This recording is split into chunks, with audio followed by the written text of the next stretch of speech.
I literally became bedridden last October, and I was in Los Angeles, and it was like literally like the worst time of my life.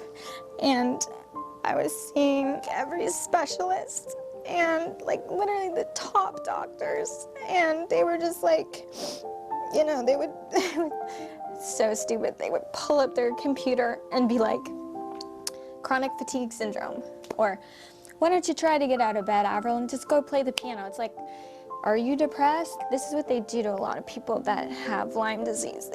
They don't have an answer for them, so they tell them, like,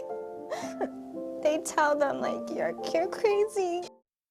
Then I finally figured out, find a Lyme specialist. And the thing is, when you're a specialist, you also really know the disease inside out, and you can diagnose their symptoms. I'm about halfway through my treatment. I'm doing a lot better, seeing a lot of progress. But the thing that's good for me to know, I'm just really grateful to know that like I will make 100% recovery. I'm glad I had like as much fun as I did in the past. Like I used to always like live every day like it was to the fullest, like it was my last day. Yeah. So I look back and I'm like, oh, I'm glad I really embraced my career and just like life, and that was always my approach, and that still is my approach. Today, do I look at things differently? Yes and no.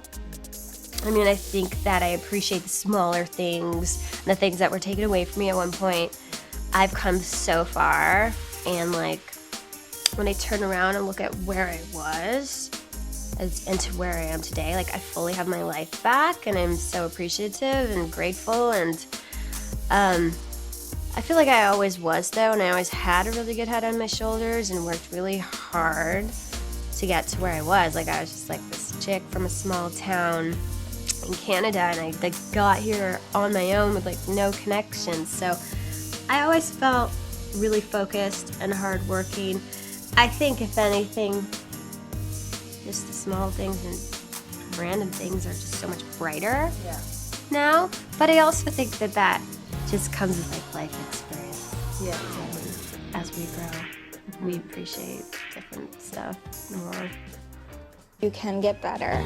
There's a light inside of all of us. I think for me, it's like a second shot at life. I want to go out there and truly do what I love. It's like a diamond, you just have to find it. So I'm so excited for life after this. Your time to fly.